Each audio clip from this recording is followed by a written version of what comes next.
This is the northern side of my polytunnel, and as you see, this is what we call the Raspberry Avenue, because it has raspberries, and these are for these things are for preventing the roots of the raspberries invading the polytunnels and the pathway, because raspberries are very invasive plants, the roots of them.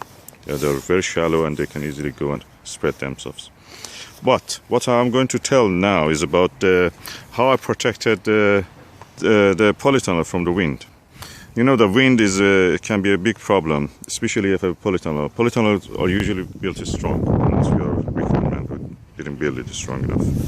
What we learned from his disaster, I'm sorry for him, but others have to watch him and learn that how he did it. So one way of protection, the result that unfortunately Rickman man suffered from, is to use a windbreak.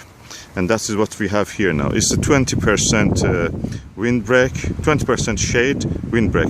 This will not cause much shading of the plants. As you see, I have a lot of raspberries and lots of flowers growing near here now. You see them. These are all the flowers that give me flowers, hopefully, in the spring. Yeah, daffodils and other things. I have to add them. To add to them more, but this is what you see now. We have a full row of them.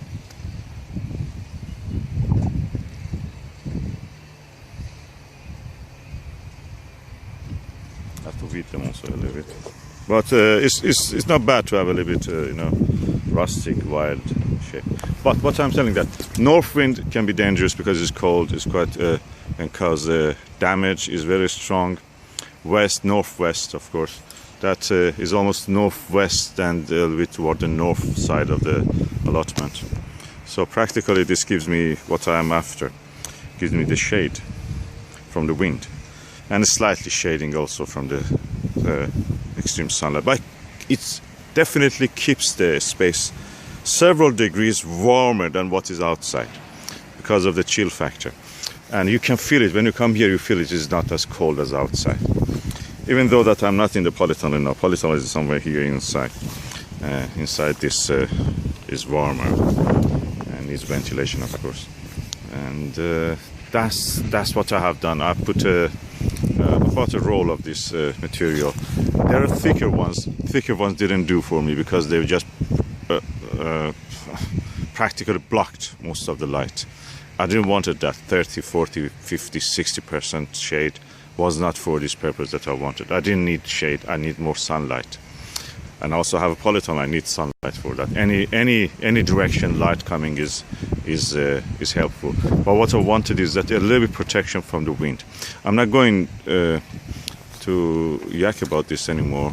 It's clear what I've done, and I hope this is of help to anyone.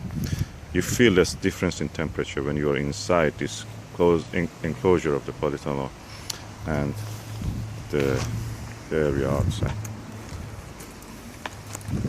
Spring is in the air. All the flowers, daffodils, tulips are coming up.